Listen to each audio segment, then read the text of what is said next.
तो dear friend, इस video में हम बात करेंगे लाइट रिएक्शन इन बैक्टीरिया, यानी इसमें साइक्लिक फोटोफॉस्फोराइलेशन इन बैक्टीरिया वो भी पढ़ेंगे और नॉन साइक्लिक फोटोफॉस्फोराइलेशन इन बैक्टीरिया ये भी पढ़ेंगे।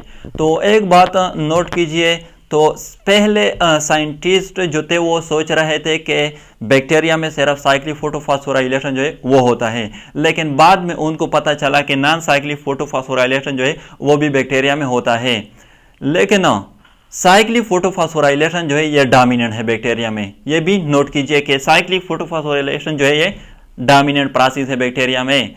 अब चलो स्टार्ट करते हैं साइक्लिक फोटोफॉस्फोराइलेशन, क्योंकि ये डोमिनेंट है। अब जो बैक्टीरिया में क्लोरोफिल होता है वो बैक्टीरियो क्लोरोफिल होता है।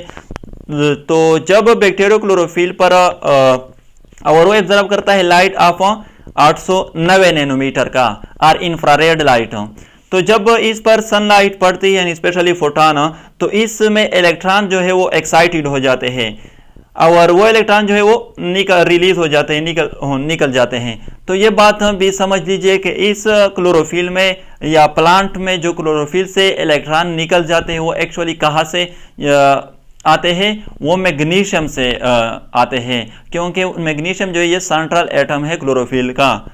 तो जब इससे इलेक्ट्रॉन निकल जाते हैं तो इस पर पॉजिटिव चार्ज आ जाता है, यानी प्लस चार्ज इस पर आ जाता है, यानी ये ऑक्सीडाइज हो जाता है और ये चले जाते हैं फेराडॉक्सिन में। फेराडॉक्सिन जो है ये प्राइमरी इलेक्ट्रॉन एक्सेप्टर है साइक्लिक फोटोफॉस्फोराइलेशन का। और ये फिर क्या हुआ, ये रिड्यूस हुआ फेराडॉक्सिन। फिर फेराडॉक्सिन जो है वही इलेक्ट्रॉन जो है वो रिलीज कर देता है और वो इलेक्ट्रॉन जो है वो एक्सेप्ट कर देता है क्विनोन। फिर क्विनोन से वो इलेक्ट्रॉन निकल जाता है और चला जाता है साइटोक्रोम बी में। अब इस स्टेप में एडीपी जो है वो चेंज हो जाती है एटीपी, यानी कि एनर्जी बन जाती है। साइटोक्रोम बी से वो इलेक्ट्रॉन फिर चला जाता है साइटोक्रोम सी में और साइटोक्रोम सी से फिर वो इलेक्ट्रॉन चला जाता है back to the bacteriochlorophyll और इसकी जो पॉजिटिव चार्ज था उस पर वो खत्म हो जाता है, उसकी यानी कि इसमें जो गैप था एक इलेक्ट्रॉन का वो खत्म हो जाता है।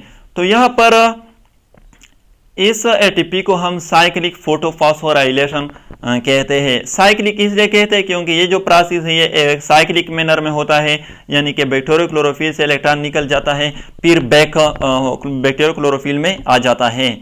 और फोटोफॉस्फोराइलेशन का मतलब है formation of ATP in the presence of light, इसलिए हम इसको कहते हैं फोटोफॉस्फोराइलेशन। तो डियर फ्रेंड, ये थी साइक्लिक फोटोफॉस्फोराइलेशन। अब बात करते हैं नॉन साइक्लिक फोटोफॉस्फोराइलेशन की। तो यहाँ पर अगेन जो क्लोरोफिल है वो बैक्टीरियो क्लोरोफिल है और वो ऑब्जर्व करता है लाइट ऑफ 890 नैनोमीटर का। तो अगेन यहाँ पर भी जब बैक्टीरियो क्लोरोफिल पर सनलाइट पड़ती है तो इसमें इलेक्ट्रॉन जो है वो एक्साइटेड हो जाता है और निकल जाता है। सॉरी, यहाँ पर मैंने इलेक्ट्रॉन लिखा नहीं है। तो ये इलेक्ट्रॉन निकल गया बैक्टीरियो क्लोरोफिल से। अब ये इलेक्ट्रॉन चला जाता है फेराडॉक्सिन में। अगेन यहाँ पर इस पर प्लस चार्ज आ जाती है और ये ऑक्सीडाइज हो जाता है।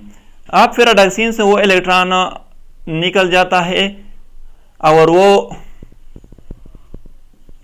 इलेक्ट्रॉन जो है वो आ जाता है NADP में। अब यहाँ पर बैक्टीरियो क्लोरोफिल में चूंकि हमने कहा था कि फोटोसिंथेटिक बैक्टीरिया में H2S जो है हाइड्रोजन सल्फाइड वो यूज होता है इंस्टेड ऑफ वाटर। तो जब इस पर लाइट पड़ती है तो at the same time H2S जो है इसकी ब्रेकडाउन हो जाती है सल्फर में और ये सल्फर जो है ये रिलीज हो जाता है टू द एटमोस्फेयर और हाइड्रोजन में, यानी 2 हाइड्रोजन आयन और इलेक्ट्रॉन को।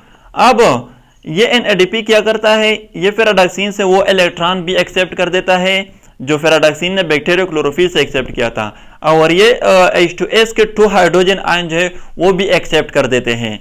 तो NADP जो है ये चेंज हो जाती है NADPH2 में और रह गया ये इलेक्ट्रॉन। अब बैक्टीरियो क्लोरोफिल पर तो पॉजिटिव चार्ज है क्योंकि इसमें एक गैप प्रोड्यूस हुआ है इलेक्ट्रॉन का, यानी कि एक इलेक्ट्रॉन की कमी है। तो वो क्या कर लेता है, ये बैक्टीरियो क्लोरोफिल ये इस इलेक्ट्रॉन को एक्सेप्ट कर देता है और अपनी गैप जो है वो पूरा कर देता है। तो इस तरह इसको हम कहते हैं नॉन साइक्लिक फोटोफॉस्फोराइलेशन। इसको हम इसे साइक्लिक कहते हैं कि यहाँ पर बैक्टीरियोक्लोरोफिल से इलेक्ट्रॉन निकल जाता है फिर वापस चला जाता है बैक्टीरियोक्लोरोफिल में, और यहाँ पर बैक्टीरियोक्लोरोफिल जो है इससे इलेक्ट्रॉन निकल जाता है, वो चला जाता है NADP में, यानी इसमें वापस नहीं आ जाता और वो एक्सेप्ट कर देता है H2S से फिर इलेक्ट्रॉन। तो इसलिए हम इसको नॉन साइक्लिक फोटोफॉस्फोराइलेशन कहते हैं। तो यहाँ पर एक सवाल पैदा होता है, अगर यहाँ पर तो ATP बन जाती है इसलिए हम इसको साइक्लिक फोटोफॉस्फोराइलेशन कहते हैं, इसमें तो कोई ATP जो है वो नहीं बनती, फिर नॉन साइक्लिक फोटोफॉस्फोराइलेशन जो है क्यों इसको कहते हैं? तो एक्चुअली यहाँ पर NADPH2 जो है ये भी एक्चुअली क्या है, ATP है, क्योंकि 1 NADPH2 जो है NADPH2 ये बराबर होता है 3 ATP के, और 1 FADPH2 जो है ये बराबर होता है 2 ATP के। तो यहाँ पर NADPH2 जो है ये भी एक्चुअली क्या है, ATP है, तो इससे हम इसको कहते हैं नॉन साइक्लिक फोटोफॉस्फोराइलेशन। तो डियर फ्रेंड ये थी लाइट रिएक्शन इन बैक्टीरिया। तो अगर वीडियो अच्छी लगे तो चैनल को सब्सक्राइब करें और इस तरह इन्फॉर्मेशन के लिए हमारे साथ कनेक्ट रहें। Thank you.